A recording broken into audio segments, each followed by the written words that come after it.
All right, we are back with some breaking inputs coming in on the broadcast. The Bharatiya Janata Party has released its second list of candidates for Bihar Vidhan Sabha 2025 polls, and there are some interesting names that are coming to fore. Names of 12 candidates have been announced.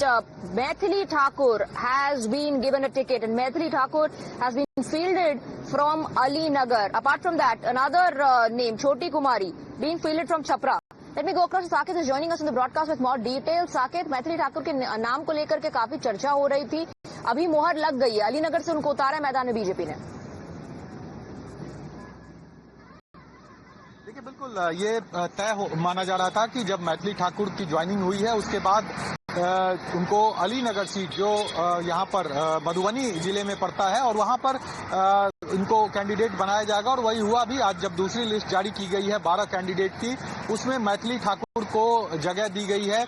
और मैथिली ठाकुर के उस इलाके से चुनाव लड़ने से कहीं ना कहीं बीजेपी को सीधा फायदा दिखता है, क्योंकि एक तो एक आइकन की तरह, यूथ आइकन की तरह मैथिली ठाकुर बिहार में जानी जाती है, जिस तरह से उन्होंने नाम किया है, और उस चीज को भंजाने की कोशिश जरूर होगी।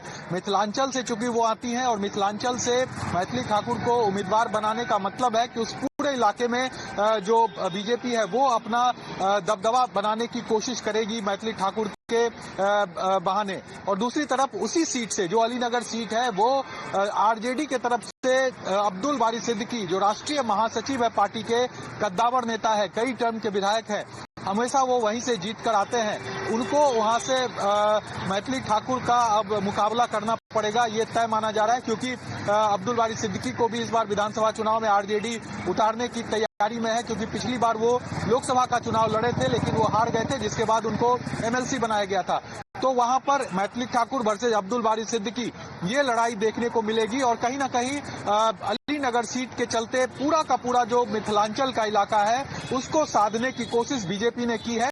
अब देखना होगा जब चुनावी मैदान में मैथिली ठाकुर होंगी, जब चुनाव प्रचार उस पूरे इलाके में करेगी, तो किस तरह का प्रभाव दिखता है उस इलाके में। बिल्कुल बिल्कुल, इस वक्त जब हम बात भी कर रहे हैं साकेत, तो हम लोग मिथिलांचल में ही मौजूद है। मैं मिथिलांचल में मौजूद हूँ, बीजेपी का दबदबा रहा है और इसको भुनाने की पूरी कोशिश भी भारतीय जनता पार्टी की तरफ से होगी। बहुत बहुत शुक्रिया Saket, thank you very much for getting us the details on that. Now let's take a look at our